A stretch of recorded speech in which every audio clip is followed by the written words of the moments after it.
जय श्री कुंज बिहारी की, जय श्री राधा प्यारी की। हरे कृष्णा कृष्णा कृष्णा हरे हरे, हरे रामा राम राम हरे हरे। भगवत रसिक चैनल में आप सभी का स्वागत है। हरि के प्यारे भक्तों, आज हम जानेंगे कि हिंदू धर्म में ब्रह्मांड के बारे में क्या बताया गया है और केवल हिंदू धर्म में ही ब्रह्मांड का उल्लेख क्यों मिलता है। आखिर ऐसा क्या कारण है कि सिर्फ हिंदू धर्म ही ब्रह्मांड के रहस्यों और उसकी उस विशाल समय सीमा के बारे में जानता है। मगर उससे पहले अगर आपने अभी तक इस चैनल को सब्सक्राइब नहीं किया है तो जल्दी से इस चैनल को सब्सक्राइब करें ताकि नई वीडियो अपलोड होते ही आपके पास उसकी नोटिफिकेशन आ जाए और आप सबसे पहले उस वीडियो को देख सको। तो चलिए जानते हैं कि हिंदू धर्म में ब्रह्मांड के बारे में क्या बताया गया है। हिंदू धर्म ही एक ऐसा धर्म बचा है जो इस पृथ्वी की सबसे प्राचीन सभ्यता और संस्कृति के तौर पर आज भी जीवित है। केवल हिंदू ही हैं जिन्होंने अभी तक अपने उस ज्ञान को बचा रखा है जो इस दुनिया को बताता है कि अब भी संसार की सभी संभावनाएं भारत में ही उत्पन्न हुई हैं और आगे भी जारी रहेंगी। हिंदू धर्म के ग्रंथों में न सिर्फ सूर्य के विषय पर बल्कि ब्रह्मांड के तमाम रहस्यों के बारे में बताया गया है जो कम से कम 10,000 साल पहले लिखी गई थी, क्योंकि प्राचीन भारतीय ये बात अच्छी तरह से जानते थे कि पृथ्वी गोल है और सूर्य के चारों ओर चक्कर लगाती है। वे लोग ये भी जानते थे कि सूर्य और चंद्रमा के बीच की दूरी कितनी है। वे ये बात अच्छी तरह से जानते थे कि दूरी से संबंधित व्यास का 108 गुना है, तभी तो सूर्य और चंद्रमा पृथ्वी से एक ही आकार में दिखाई देते हैं। आज के पश्चिमी विज्ञान में हमारे उन्हीं प्राचीन भारतीयों के उस ज्ञान के आधार पर अपने अपने तरीकों से कई सारी खोज की हैं। भारतीय धर्म ग्रंथों और पुराणों में ऐसे कई प्रकार की जानकारियां मौजूद हैं जो आज भी विज्ञान के रहस्य बनी हुई हैं। श्रीमद् भागवत महापुराण में यहाँ तक भी दावा किया गया है कि ब्रह्मांड मात्र एक या दो नहीं है, बल्कि ब्रह्मांड कई सारे हैं जिन्हें आप गिन भी नहीं सकते। अगर अब हम हमारे पुराणों की तुलना विदेशी धर्मों से या किसी भी पश्चिमी धर्म से करें तो उनमें तो ब्रह्मांड की रचना के बारे में ना सही, लेकिन पृथ्वी की ही बात करें तो उनमें पृथ्वी को 6000 साल पुरानी ही बताई गई है। यानी किसी भी विदेशी धर्म के अनुसार पृथ्वी को बने हुए अभी सिर्फ 6000 साल ही हुए हैं। इससे भी बड़ी बात तो ये है कि इन विदेशी धर्मों में से किसी ने भी इस ज्ञान के बारे में एक दूसरे को चुनौती नहीं दी है, जबकि अन्य विदेशी धर्मों में से एक धर्म तो आज भी यही मानता है कि पृथ्वी गोल नहीं है और वो घूमती नहीं है। आइंस्टाइन ने तो हिंदू धर्म के लिए ये तक कहा था कि हम पर भारतीयों का बहुत बड़ा उपकार है। मार्क ट्वेन ने तो यहाँ तक कहा था कि मनुष्य जाति के इतिहास में हमारे लिए सबसे मूल्यवान और सबसे रचनात्मक सामग्री सिर्फ और सिर्फ भारत में ही उपलब्ध है। इस सब के अलावा हाइजेनबर्ग ने, ओपेनहाइमर ने और टेस्ला जैसे और भी कई प्रसिद्ध वैज्ञानिकों ने भारत के उस प्राचीन ज्ञान और विज्ञान का अध्ययन किया था। वेदों के अनुसार सृष्टि की रचना 3 तत्वों से हुई है और वो 3 तत्व हैं, एक ब्रह्मा, एक जीव और एक माया है। माया ब्रह्मांड की शक्ति है जिससे यह संपूर्ण ब्रह्मांड बना है, पर आत्मा का निर्माण माया से नहीं हुआ और ना ही ईश्वर से हुआ है, क्योंकि वेद मंत्र में बताया गया है कि 3 नित्य तत्व हैं जो अनादि हैं, लेकिन यह अवश्य है कि आत्मा और माया की सत्ता भगवान के कारण है। इसको वेद तथा गीता इस प्रकार से कहती है कि पृथ्वी, जल, अग्नि, वायु, आकाश, मन, बुद्धि और अहंकार, इस प्रकार इन 8 को मिलाकर प्रकृति बनती है। वैसे तो माया अपने आप कुछ नहीं कर सकती, परंतु भगवान अपनी इच्छा अनुसार माया को सक्रिय कर देते हैं। माया एक शाश्वत ऊर्जा है और भगवान की शक्ति है, इसलिए सक्रियण के लिए इसकी आवश्यकता है। हिंदू धर्म में यह भी बताया गया है कि ब्रह्मांड सिर्फ एक ही नहीं है, बल्कि इतने सारे हैं कि आप उनकी गिनती भी नहीं कर सकते। इस पर श्री कृष्ण और ब्रह्मा जी की एक कथा भी है, तो चलिए उस कथा को जानते हैं। जब श्री कृष्ण अपनी बाल्यावस्था में थे और ब्रह्मा जी को पता चला कि भगवान विष्णु ने पृथ्वी पर श्री कृष्ण के रूप में अवतार लिया है, तो वो उनके दर्शन करना चाहते थे और वो ब्रह्मलोक से सीधा पृथ्वीलोक पर आए और वहाँ पर उन्होंने मोर मुकुट को अपने सिर पर धारण किए हुए एक बालक को देखा। वो बालक गायों और ग्वालों के साथ मिट्टी में खेल रहा था। ये सब देख ब्रह्मा जी को लगा कि ये बालक भगवान विष्णु के अवतार कैसे हो सकते हैं, लेकिन बच्चे के चेहरे पर जो तेज था उसे देखकर ब्रह्मा जी ने श्री कृष्ण की परीक्षा लेने का विचार किया। ब्रह्मा जी ने सबसे पहले गायों को वहां से उठा लिया, फिर उन्होंने श्री कृष्ण के मित्रों को भी वहाँ से उठा लिया। और ये सब उन्होंने तब किया जब श्री कृष्ण गायों को देखने के लिए गए थे। ब्रह्मा जी गायों और ग्वालों को अपने साथ ब्रह्मलोक लेकर चले गए। जब श्री कृष्ण ने वापस आकर देखा कि वहाँ ग्वाल और गायें नहीं हैं और वो समझ गए कि ये सब ब्रह्मा जी ने किया है और वो उनकी परीक्षा ले रहे हैं, तो उन्होंने अपने मित्रों की माताओं को प्रसन्न करने के लिए अपने मित्रों और उन गायों जैसा रूप धारण कर लिया और फिर वो घर गए। और उनके घर पहुंचने के बाद उनके सारे मित्र और बछड़े अपनी अपनी माँओं के पास चले गए और किसी को भी ये पता नहीं चला कि वो उनके बच्चे नहीं बल्कि श्री कृष्ण खुद हैं।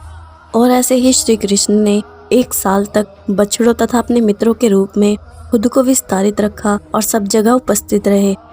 एक दिन जब श्री कृष्ण बलराम के साथ जंगल में बछड़ों को चरा रहे थे, जब बलराम ने गायों तथा बछड़ों को देखा तो उन्हें कुछ अलग लगा, क्योंकि उनमें भी वैसा ही तेज था जैसा श्री कृष्ण के मुख पर है। वो ये देखकर आश्चर्यचकित थे कि वृंदावन के सारे निवासी और गायें अपने बच्चों को इस प्रकार प्यार करते हैं जैसे वो श्री कृष्ण को करते हैं। और तब उन्होंने श्री कृष्ण से प्रार्थना की कि वो उन्हें इस लीला के बारे में बताएं। तब श्री कृष्ण ने सारी स्थिति बलराम को बता दी कि किस तरह सारे बछड़े तथा बालक ब्रह्मा जी के द्वारा चुरा लिए गए हैं और किस तरह उन्होंने इस घटना को छिपाने के लिए खुद को उनके मित्रों और उन बछड़ों के रूप में उनके घर भेजा ताकि उनकी माताओं को उनकी चिंता ना हो। जब श्री कृष्ण और बलराम इस प्रकार की बातें कर रहे थे तब ब्रह्मा एक क्षण में लौट आए। और भगवत गीता में हमें बताया है कि भगवान ब्रह्मा का एक दिन 4 युगों की अवधि से 1000 गुना के बराबर होता है। इस प्रकार ब्रह्मा का एक क्षण 1 वर्ष के तुल्य है। और इसलिए ब्रह्मा जब एक क्षण के बाद वृंदावन में वापस आए तो वहाँ की स्थिति देखकर वो चौंक गए। उन्होंने देखा कि जिन गायों और ग्वालों को वो अपने साथ ब्रह्मलोक ले गए थे वो सभी श्री कृष्ण के साथ खेल रहे थे। उन्हें यकीन नहीं हुआ, इसलिए उन्होंने ध्यान लगाया और ब्रह्मलोक की स्थिति जानने की कोशिश की। और तब उन्होंने देखा कि जिन गायों और ग्वालों को वो अपने साथ ब्रह्मलोक ले गए थे वो सभी वहीं पर सो रहे थे। इसके बाद उन्हें श्री कृष्ण की लीला समझ में आई और उन्होंने हाथ जोड़कर श्री कृष्ण से क्षमा मांगी। उन्होंने प्रार्थना की कि वो उन्हें अपने असली रूप में दर्शन दे। ब्रह्मा जी की प्रार्थना पर श्री कृष्ण ने उन्हें अपना असली रूप दिखाया और उनके इस रूप के दर्शन के लिए कई ब्रह्मा वहां आ गए। इनमें से कुछ ब्रह्मा में 3 सिर तो कुछ के 100 सिर थे। अपने अलावा इतने ब्रह्माओं को देख ब्रह्मदेव ने पूछा, हे प्रभु, ये कैसी लीला है? इस पर श्री कृष्ण ने कहा, हे ब्रह्मदेव, इस जगत में केवल आप ही एक ब्रह्मा नहीं है। जगत में कई सारे ब्रह्मांड हैं जहाँ पर कई ब्रह्मदेव मौजूद हैं। इन सभी का अपना अपना कार्य है। ये सुनकर ब्रह्मा ने उनके सामने शीश झुकाया और उन्हें नमस्कार किया। तो ये हमने जाना कि हिंदू धर्म ही सिर्फ ऐसा धर्म है जिसमें पूरे ब्रह्मांड के बारे में जो आज भी वैज्ञानिक खोज रहे हैं वो हिंदू धर्म में पहले से ही बता दिया है। अब मैं आपको श्री कृष्ण की एक भक्त की कथा सुनाती हूँ। श्री लालदास जी बड़े ही उच्च कोटि के संत थे। एक बनिया उनका सेवक था और उसके हृदय में भी श्री कृष्ण के लिए बहुत भक्ति थी। एक बार श्री लालदास जी के पास 22 साधुओं की एक टोली आई और क्योंकि वो बहुत भूखे थे इसलिए श्री लालदास जी ने अपने शिष्य जो बनिया था उससे कहा कि रसोई में जितना भी खाना है वो सब लाकर इन संतों को खिलाओ। तब शिष्य ने श्री लालदास जी से कहा कि महाराज, घर में सामान तो बहुत सारा है पर पिताजी ने वो सब बहन के विवाह के लिए बनवाया है और मैं उसे नहीं ला सकता। आप चाहे तो मुझसे धन ले लीजिए और उससे आप संतों को खाना खिला सकते हैं। तब श्री लालदास जी ने कहा कि अभी तुम घर जाओ, तुम्हारे पिता इस वक्त घर पर नहीं हैं, वो किसी काम से दूसरे गांव को गए हैं और संतों को खिलाने से तुम्हारा सामान घटेगा नहीं बल्कि जितना तुम खिलाओगे उतना वो बढ़ जाएगा। तब श्री लालदास जी की आज्ञा मानकर वो शिष्य घर गया और जैसे ही वो सामान बांध रहा था तब उसकी माँ ने उसे देखा और उससे पूछा कि ये सामान तुम कहाँ ले जा रहे हो? तब उस शिष्य ने अपनी माँ से कहा कि मैं ये सामान किसी सुरक्षित जगह पर पहुँचा रहा हूँ, क्योंकि यहाँ पर रखा रहा तो ये खर्च हो जाएगा। ऐसा कहकर उसने सामान श्री लालदास जी के पास लाकर संतों को खूब भोजन करवाया और संतों ने उसे प्रसन्न होकर आशीर्वाद दिया। और जैसा श्री लालदास जी ने कहा था उसके घर में वो सामान वैसा का वैसा ही था जैसा संतों को भोजन कराने से पहले पड़ा था और उसके पिता को भी इस बारे में कुछ भी पता नहीं चला। पर जब इस चमत्कार के बारे में सभी को पता चला तो उन्हें भी संत सेवा में विश्वास हुआ और श्री लालदास की कीर्ति चारों ओर फैल गई। एक बार की बात है कि एक बहुत गरीब ब्राह्मण अपने बेटे और पत्नी के साथ श्री लालदास जी के पास आए और श्री लालदास जी से बोला कि आप मेरी दरिद्रता दूर करें और मैं भूख से मर रहा हूँ। तब श्री लालदास जी ने उससे कहा कि अगर तुम मेरी बात मानोगे तो मैं तुम्हें एक उपाय बता सकता हूँ। तब उस ब्राह्मण ने कहा कि बताइए महाराज, क्या उपाय है।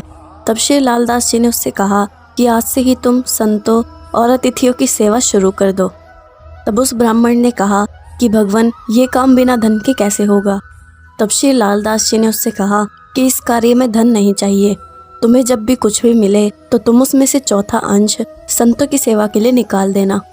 ऐसा करने से 6 महीने तक तुम्हारे पास बहुत सारा धन हो जाएगा। तब श्री लालदास जी की बातों पर विश्वास करके वो ब्राह्मण भिक्षा मांगने लगा और उससे संतों की सेवा करने लगा और श्री लालदास जी के कहे अनुसार संतों की सेवा से वो धनी हो गया। और एक बार जब उसने अपने घर की दीवार खोदी तो उसमें से उसे बहुत सारा धन मिला और उसमें से उसने श्री लालदास जी को बहुत सारा धन दिया और उस धन से श्री लालदास जी ने बहुत बड़ा भंडारा किया। इस प्रकार श्री लालदास जी ने संतों की सेवा का महत्व लोगों के जीवन में बढ़ाया। एक बार की बात है कि एक सरदार एक ऐसे रोग से ग्रसित हो गया जिसका कोई इलाज नहीं था और अपनी पत्नी को लेकर वो श्री लालदास जी के पास आया। तब श्री लालदास जी ने उससे कहा कि तुम्हें संतों के चरणामृत को पीना चाहिए।